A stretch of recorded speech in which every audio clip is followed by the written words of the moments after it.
Hi everyone. This is the Garmin Forerunner 225 GPS watch. I've had this watch for years. I use it for running.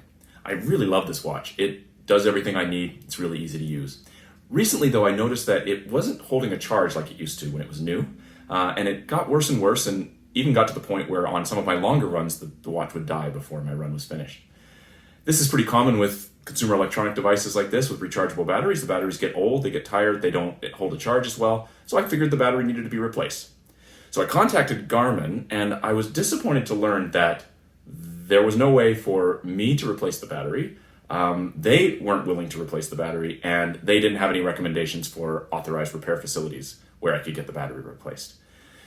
This was a bummer because it's otherwise a perfectly good watch, and I like it. I'm sure Garmin would have preferred that I just buy a brand new watch, but it sure seems like a total shame to throw this away or to recycle it.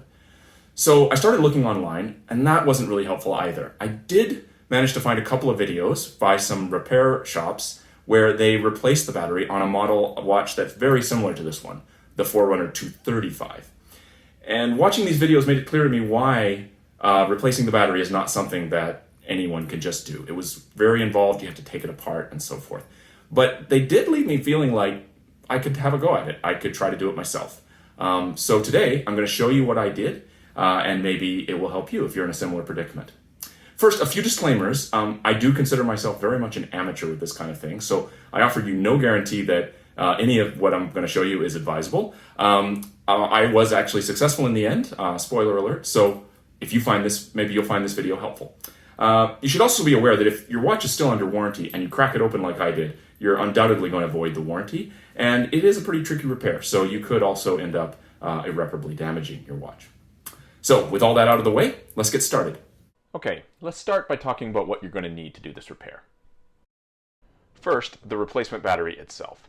Now I bought this one on Amazon, and you'll find if you search for them, the sellers will often list them along with the name of the device that it's intended to replace in the title. So if you just search for replacement battery and then the model of your watch, you should be able to find some easily. The main thing is that it needs to be the same voltage as your current battery. In this case, that's 3.7 volts. The other number you'll see on there is the milliamp hours, and this refers to the capacity of the battery. You can see this one is 180 milliamp hours. Now the original battery in my watch was 150. These two don't have to be the same number. By putting in the 180 battery in my watch, I'm simply increasing the overall capacity of the battery, so the time that the watch will run before it needs a recharge. Next, you're going to need some spudgers. Now these are thin things that are used to pry open delicate electronics. I already had these plastic ones, but I bought these thinner metal ones on Amazon. They're the ones that are often used for repairing cell phone screens. Next, I bought this electronics adhesive. This is an epoxy glue. You can also buy this online, and what you want to look for is B7000. I also have some Q-tips, which I'll use to apply isopropyl alcohol. You're also going to need a Torx screwdriver. In this case, we're going to be using a T5 bit. And I also have some tweezers here for grabbing things. We'll start by applying some isopropyl alcohol to the outside rim of the screen. Just use the Q-tip to get it nice and soaked, and rub it around the edge. This will help loosen the adhesive before we pry the screen off. Now it's very important to not use the regular isopropyl alcohol that you get at the drugstore. What you want is an electronics safe isopropyl alcohol. It'll either be labeled as 99% or it might say anhydrous isopropyl alcohol. If you use the regular stuff, it contains too much water and it can damage electronics. Next, we're going to remove the screen. Now, we're going to do this by putting a spudger in between the glass screen and the plastic edge, the bevel around the edge of the watch. This is a pretty tricky part, so you definitely want to take your time here. As you're going, it may even feel like you can't even fit this narrow spudger in between the glass screen and the plastic edge, but you definitely can. You just want to take your time and proceed really carefully. Bear in mind that this screen is really delicate, it's made of glass, and you can crack it.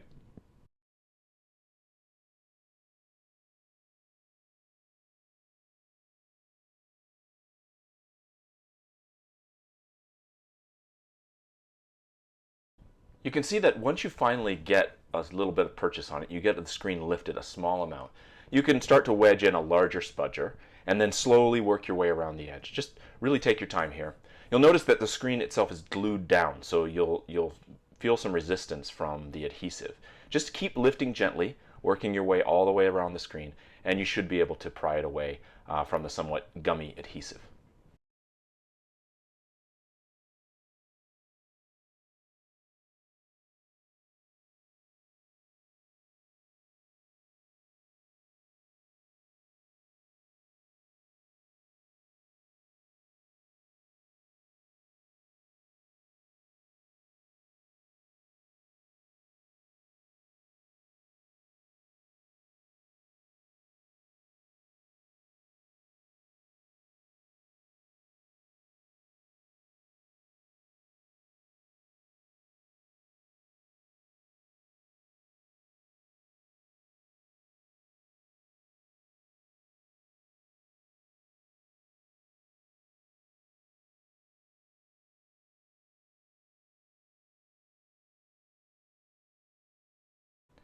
Once you get the screen pulled away completely from the adhesive, you'll notice it's attached to the motherboard with this yellow ribbon cable here.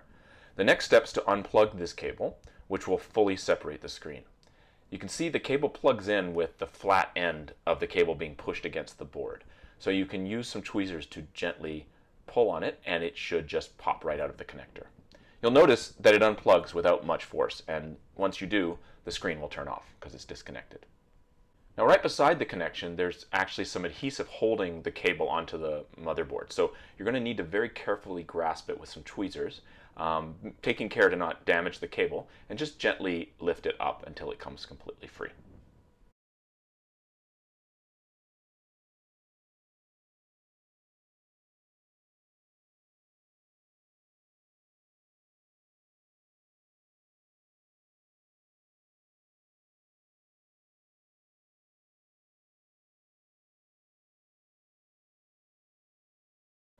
So now the screen is off, the cable is completely unplugged, and you can see that the adhesive stayed on the cable, so we can make use of that later. Next, we unscrew the motherboard. There's these two T5 screws, so you'll need your Torx screwdriver here. Just remove the screws carefully, and you may want to use some tweezers here because these screws are really tiny. Just take good care not to lose them.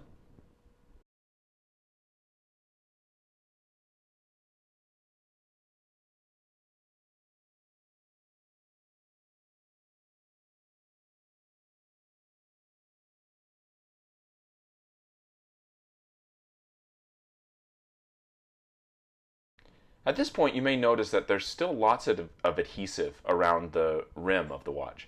We want to try and remove as much of that as possible. You may be able to grab some of it with the tweezers and peel it off, but some of it may be really stuck on there. You may want to also apply some more isopropyl alcohol just to loosen a bit. Just take your time here and make sure you get as much of it off as possible. You don't have to be 100%, but the more you get off, the better, easier it'll be to glue the screen back on.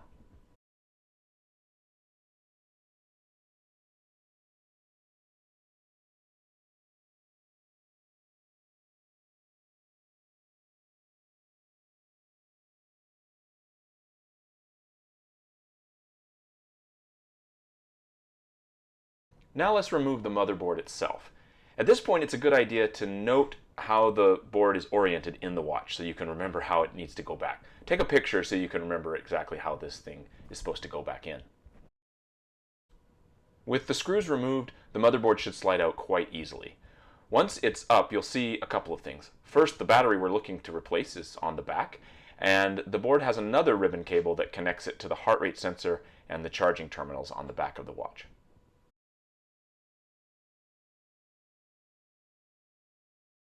Next, we unplug this second ribbon cable from the motherboard. Like the first one, it comes free fairly easily without much force. Unlike the first one, it doesn't have any adhesive on it. It was at this point in the project that I got an unpleasant surprise. Have a look at how the battery is attached to the motherboard. It's actually soldered onto two leads on the edge of the board. In the other videos that I had seen online, it was for a slightly different model, and the battery on that one was plugged into the board using that little white connector on the end of the wires. So the project just got slightly harder. I had to pull out my soldering iron. We're going to have to unsolder the existing battery and solder the wires of the new battery onto the motherboard. So let's get the battery itself separated from the board. It's glued down on there, so we'll have to pry it free. You want to take your time here. Make sure that if you're using a spudger or something else to pry it, you don't damage the board. And it does take a fair bit of force to get it to move initially.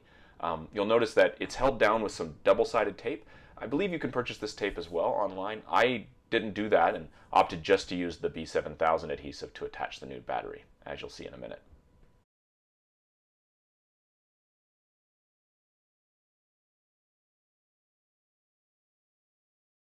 Now, before you go ahead and desolder the battery, this is another good time to take a picture because you'll want to remember which wire is on what lead and make sure that the red wire and the black wire go to the right spot.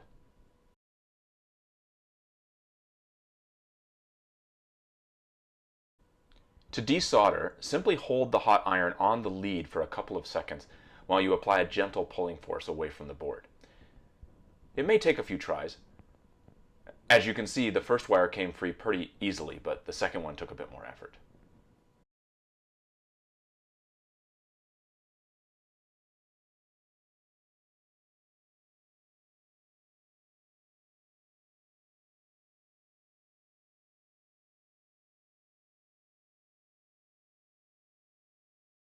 So we want to be really careful with this next step, since we want to make sure we cut and strip the cable to the right length so it will fit well on the motherboard. So take some time to observe the length of the wires on the existing battery, and then hold the new battery on the board to determine how it's going to sit on there and which wire goes onto which lead.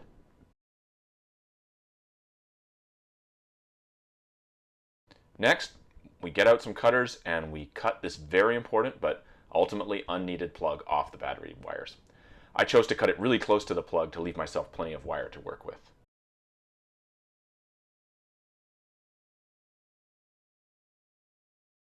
Now we need to strip the wire to expose it for soldering. Based on the length of the wire on the other battery, I decided to strip about half the wire. Then I'll solder it on that midway point and we'll cut off any excess wire after soldering.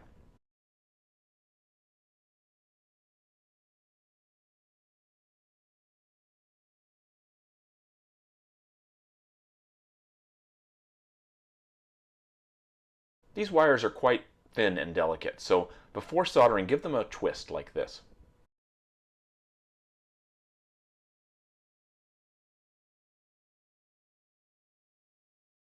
Now for the next tricky part, soldering the wires on the motherboard. You may find it helpful to use an alligator clip contraption that holds your product while you solder. That would have really helped me, but I don't have one, so I improvised with this little bag clip thing. I also invited someone else to help me so I'd have an extra pair of hands. Now, I'm not that experienced at soldering, but here's what I did. So first I added a small dab of solder onto the lead. Then I held the wire in place on top of the solder and used the iron to remelt it and get the wire to connect to the solder.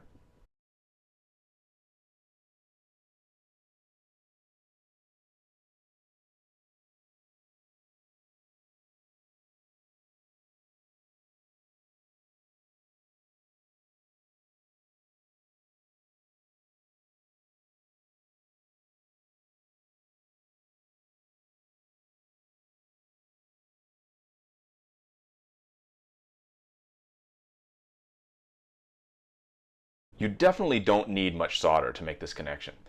If you end up using too much, it could cause problems fitting the motherboard back into the watch. So definitely take your time here, get help from a friend, and don't be afraid to take another run at it if your first attempt isn't successful.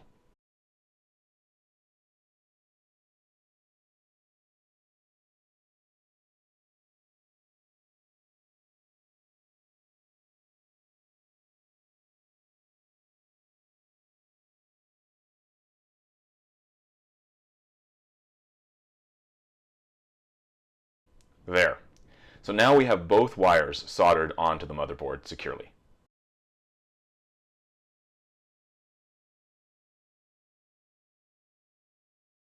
Now to reattach the battery to the board, we apply the adhesive right onto the board where the double-sided tape was before, and we glue the battery to the board.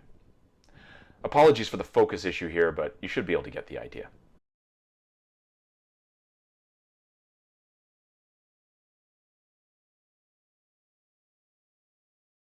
There we go.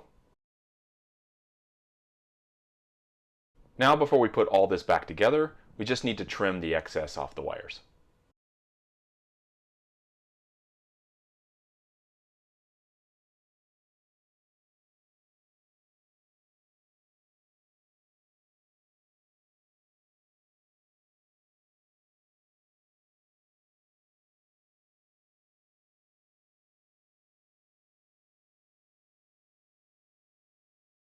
Now is a good time to look back at the photo we took to understand how this motherboard is oriented going back in.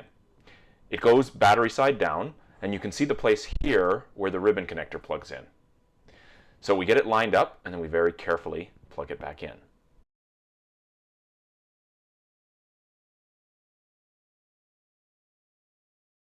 I actually found this step pretty challenging. It's a bit tricky getting it lined up, but rest assured once you get the end of the cable lined up exactly correctly with the spot on the motherboard, it does connect really easily, makes a satisfying click so you know you've got it, and it doesn't require much force.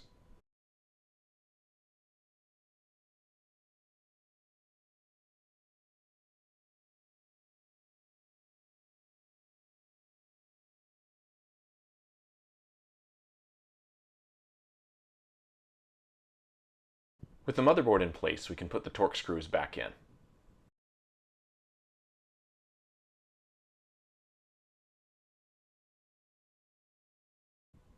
Be careful not to over-tighten. You just want to hold the motherboard in place securely.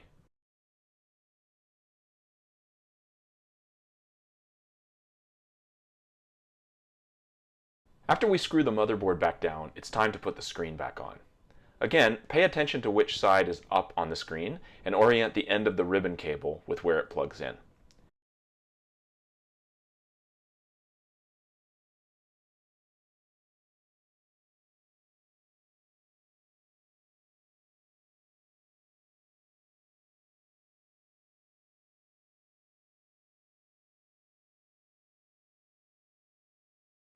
This part is also quite tricky, but like the other ribbon, it doesn't take much force to plug it in once you get it lined up. The hard part is getting it lined up correctly.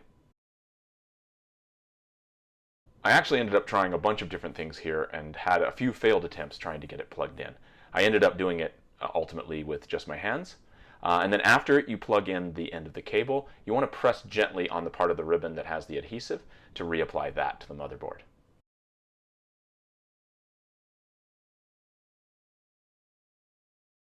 Okay, so the moment of truth. Now that everything's connected, we can try turning it on. I actually had to look up how to power it on, and what you do is you long press on the top left button.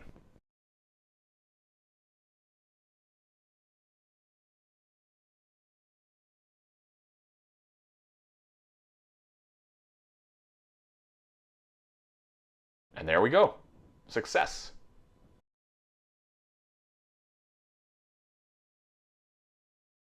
The last step is to secure the screen with a new application of the B7000 adhesive. Apply the adhesive into the plastic groove all the way around the watch.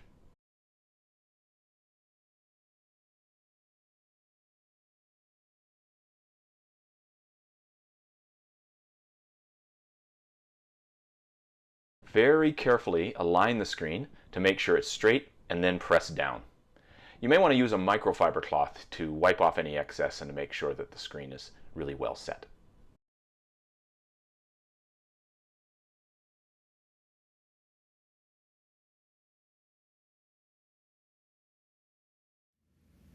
So that's it.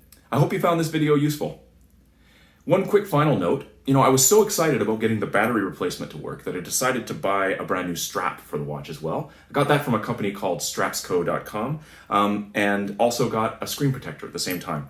They didn't sponsor this video or anything, but I was just so impressed with the quality of the strap. I would say it was even better than the one that came with the watch originally, that I wanted to give a shout out to them. The link to them is in the description below. And so now I feel like I've got a completely brand new watch, and it holds a charge really great, just like the day I got it. I'd love to hear about your experiences doing DIY repairs like this, or maybe you have a question about something that I didn't cover. Drop me a note in the comments below. In the meantime, happy repairing.